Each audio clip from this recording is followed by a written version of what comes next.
الرحیم. السلام علیکم ڈیئر اسٹوڈنٹس. ہم نے اپنی پریویس ویڈیو میں جو ٹیکسٹ پڑھا تھا وہ ایک پوئم تھی ڈیفوڈلز جو ولیم ورڈز ورتھ نے لکھی تھی, اور بہت زبردست پوئم ہے یہ. آبی نرگس جو ہے وہ نرگس کے پھول ہوتے ہیں, آبی نرگس کہا جاتا ہے ڈیفوڈلز کو.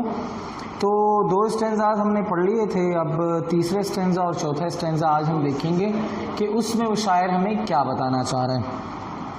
شاعر کہتے ہیں جی the waves beside them dance but they, یعنی ویو سے مراد جھیل, جھیل کی لہریں بھی خوشی سے پھولوں کے ساتھ ناچ رہی تھیں.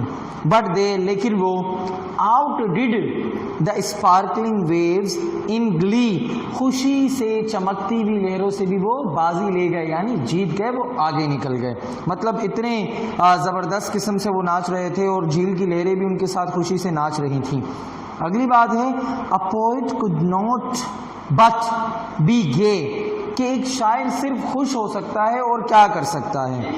in such a jocund company, ایسے پر مسرت ماحول میں, خوشی کے ماحول میں. اگلی بات کہتا ہے I gazed and gazed but little thought, میں ان کو غور سے دیکھتا رہا, غور سے دیکھتا رہا, لیکن میں نے بالکل بھی نہ سوچا what wealth the show to me had brought, کہ مجھے اس منظر سے کتنی خوشی مل رہی ہے. یہ پھولوں کو غور سے, حیرانگی سے دیکھنا اتنے پر مسرت ماحول میں کہ وہ شاعر کو کتنی خوشی دے سکتا ہے, دے رہا ہے. نیکسٹ اسٹینزے کی بات کرتے ہیں ہم. آگے کہتے ہیں جی شاعر فور آفٹ یعنی اکثر, آفٹ جو ہے وہ آفن کی شارٹ فارم ہے. For oft when on my couch I lie, اکثر جب بھی میں اپنے بستر پر لیٹتا ہوں. ان ویکینٹ اور ان پینسو موڈ, خالی ذہن کے ساتھ یا اداس حالت میں, افسردہ حالت میں.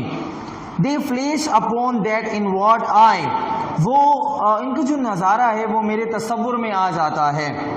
which is the bliss of solitude, جو تنہائی میں راحت دیتا ہے. and then my heart with pleasure fills, اور میرا دل خوشی سے سرشار ہو جاتا ہے.